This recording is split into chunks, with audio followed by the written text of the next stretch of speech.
La communication. Ce concept est la clé de la relation entre le médecin et son malade. Il utilise l'information comme contenu en la mettant en forme. Il s'agit d'un échange utilisant le verbal et le non-verbal. Cette communication a deux buts, échanger des informations et développer la relation. Il existe trois types de communication. La communication informative. Il s'agit du message verbal avec une transmission linéaire entre l'émetteur vers le récepteur.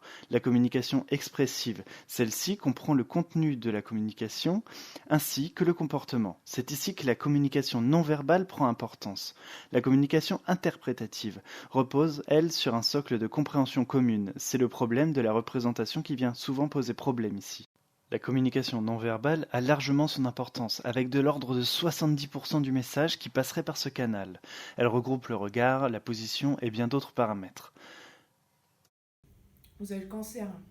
Il s'avère que c'est un cancer. Le médecin croit tout dire, ou, s'il ne le fait pas, aurait de bonnes raisons. La vision par le médecin est faussée. Il pense bien souvent qu'il a largement communiqué l'information, tant sur la quantité que sur la qualité, et sous-estime bien souvent que les patients ont soif d'en savoir davantage. Un sociologue, Fezang, rapporte que les médecins ont l'impression d'être exhaustifs et de ne rien cacher aux patients. Cependant, les informations partagées ne sont pas forcément en accord avec les attentes du patient. Le médecin parle de diagnostic quand le patient attend un pronostic. Lorsqu'une information n'est pas donnée, les médecins justifient par le fait que le patient ne souhaitait pas recevoir l'information. Les médecins donneraient davantage d'informations à des patients qu'ils trouveraient inconsciemment de classe socio-économique supérieure. Deuxièmement, des problèmes de compréhension. Les comportements de chacun, le statut social, de nombreux paramètres différencient chaque individu et leur perception. Le médecin ne comprend pas que pour tel patient a arrêté son traitement, pourquoi un autre ne vient pas au rendez-vous. De l'autre côté, le patient peut trouver que le médecin ne communique pas assez avec lui, n'écoute pas son point de vue.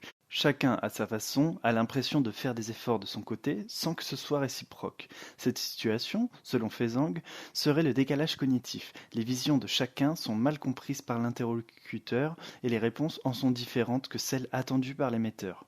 Troisièmement, les différentes façons d'échanger. Le temps de consultation est réduit. Face à ça, la communication en est entachée. Le médecin choisit le mode interactif pour communiquer avec son patient, mais le praticien interrompt la plupart du temps précocement son patient pour diriger au mieux et au plus rapidement la consultation.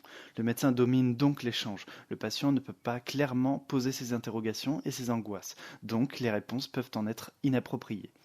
La communication est la clé. Il faut faire adhérer le patient au projet de soins, l'inclure dans sa prise en charge et qu'il soit un acteur actif de sa santé. Une communication adaptée va donc favoriser l'observance et la motivation. Le patient se sentira investi de sa prise en charge et aura conscience de sa maladie et l'utilité de son traitement. La communication améliore donc la guérison indirectement.